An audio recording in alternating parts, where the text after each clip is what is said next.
August 1955, the then Secretary of State of Colonies, Ellen Lennox Boyd, arrived at a new airport.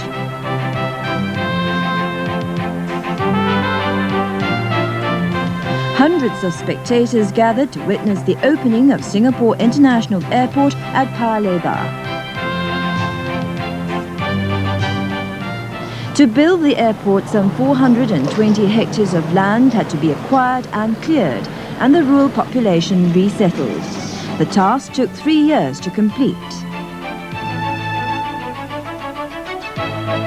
The runway was built to international standards and was capable of handling the biggest and fastest commercial aircraft at that time. The airport, with its spacious passenger terminal and hangars, was one of the largest in Southeast Asia.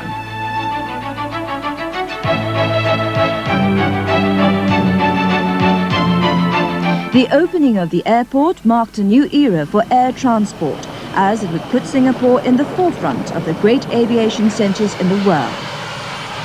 Though the most modern at that time, Paya Lebar was not the first civil airport. Kallang Airport, opened 18 years earlier in 1937, was Singapore's foremost civil airport. Built on the reclaimed Kallang Basin, the airport, with its all-weather circular landing zone and unique control tower, was in the 1930s considered to be the finest aerodrome in the British Empire.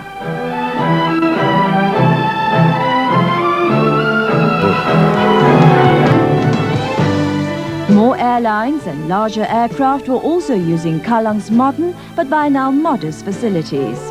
It was apparent that Kallang was inadequate and could not handle these larger and heavier aircraft. As expansion was not possible at Kallang, a site for a new airport at Paya Lebar was found.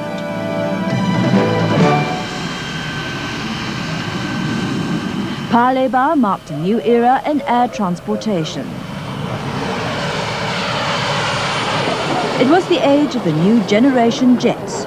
As larger aircraft were introduced, more and more people were also travelling by air. Air travel was no longer a novelty. By the early 60s, Paya Lebar was handling about 300,000 passengers. Over 30,000 aircraft movements were recorded in a year. The aviation industry was rapidly expanding, and this put pressure on Paya Lebar. Only 7 years into operations, further extensions had to be made. Work began to build a new passenger terminal. The runway was also further extended. These modifications and extensions were necessary in order for Paya Lebar to cope with the increased volume of air traffic passing through Singapore then.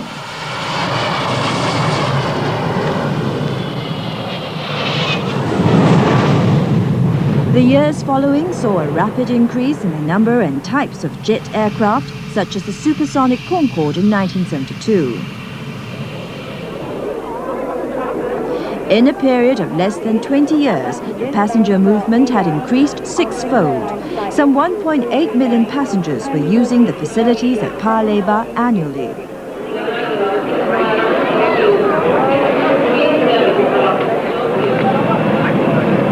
During the 70s, air cargo had increased to over 170,000 tons.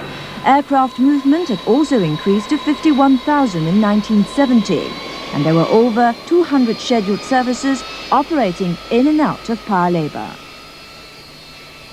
It was evident in the early 70s that Paya Lebar's facilities were squeezed to the limit. It could not cope. It was decided in 1975 that Changi, on the eastern tip of the island, was a suitable location. Changi, built on reclaimed land, was completed in 5.5 years. Opened in 1981, Changi was designed with all the facilities of a modern airport. GA901 now loading at gate E76, The immense size and scale of Changi dwarfed that of Paya Lebar and Kallang. Today, Changi is one of the 10 busiest airports in the world. More than 44 international airlines link Singapore to 88 cities.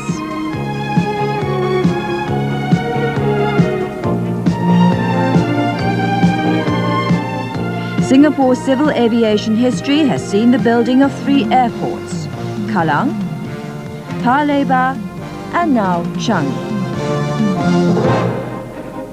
Anticipating future increases in air traffic, provisions have now been made for the further expansion of Changi.